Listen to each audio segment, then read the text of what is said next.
Hello மக்களே, எல்லோரும் எப்படி இருக்கீங்க? இன்றைக்கி நான் என்னோட ஒரு புது ஜேர்னியை உங்ககிட்ட ஷேர் பண்ண போகிறேன். நான் ஒரு சின்ன ஃபிட்னஸ் சேலஞ்ச் ஸ்டார்ட் பண்ணியிருக்கேன். அது என்னென்னா 10 டேஸில் 50 கிலோமீட்டர் சைக்கிள் ஓட்டுறது தான்.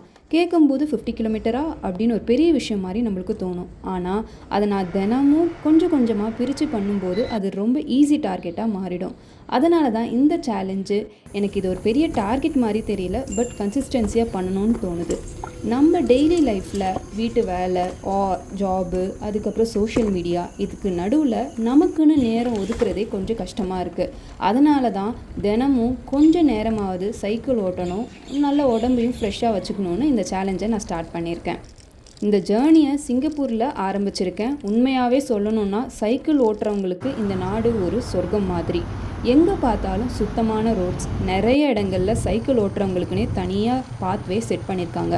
அதனால் ரொம்ப பாதுகாப்பாக நம்மளால் ரைட் பண்ண முடியும். சிக்னல் சிஸ்டம், ரோடு, மக்கள் காட்டுற ரெஸ்பெக்ட் இதெல்லாம் சேர்த்து சைக்கிள் ஓட்டுற அந்த எக்ஸ்பீரியன்ஸே ரொம்ப நல்லதாக மாற்றிடுது.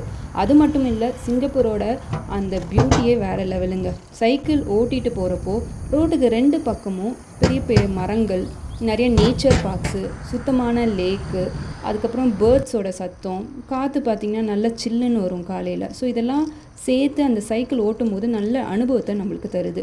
சில நேரம் சைக்கிள் ஓட்டுறதை மறந்துட்டு அந்த நேச்சரை ரசிச்சுட்டு நின்றுட்டு பார்த்துட்ருப்பேன். நான் சிட்டி லைஃப் என்ன தான் பிஸியாக இருந்தாலும் நேச்சரை பாதுகாக்கிறதுக்கு சிங்கப்பூர் தவறுனதே கிடையாது. ரொம்ப அழகாக இந்த நேச்சரை மெயின்டைன் பண்ணிகிட்ருக்காங்க. அதனால தான் சிங்கப்பூரை கார்டன் சிட்டின்னு சொல்கிறாங்கன்னு நினைக்கிறேன். இன்னொரு விஷயம் என்னென்னா, என்னை ரொம்ப இன்ஸ்பயர் பண்ணது இங்கே இருக்கிற மக்கள் ஃபிசிக்கல் ஃபிட்னஸ்க்கு எவ்வளோ இம்பார்ட்டன்ஸ் தராங்கன்றது தான். காலையில் 5 மணிக்கே சில பேர் ஜாக்கிங் போயிட்டுருப்பாங்க, சில பேர் சைக்கிளில் ஆஃபீஸ்க்கே போகிறாங்க, சில பேர் குடும்பத்தோடு வாக்கிங் போகிறாங்க, சில பேர் பார்க்கில் யோகா பண்ணுறாங்க, சில பேர் ரன்னிங் அண்ட் ஜாகிங் பண்ணுறாங்க. வயசான தாத்தா பாட்டி கூட தினமும் வாக்கிங் போகிறத பார்க்கும்போது ரொம்ப சந்தோஷமாக இருக்கும். உடம்பை நல்லா பார்த்துக்கிறதுக்கு ஒரு நல்ல பழக்கம் இது.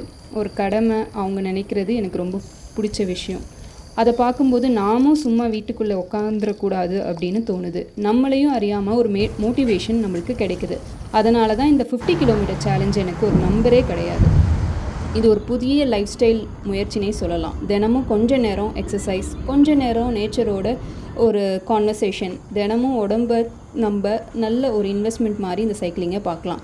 அதுதான் இந்த சேலஞ்சோட உண்மையான மோட்டிவேஷன். இந்த 10 நாளில் நான் என்னென்ன ரோட்ஸ் கவர் பண்ணுறேன், எவ்வளோ கிலோமீட்டர் முடித்தேன், என்னென்ன அழகான இடங்களை பார்க்குறேன், அது எல்லாமே நீங்களும் தினமும் என் கூட பார்க்கலாம்.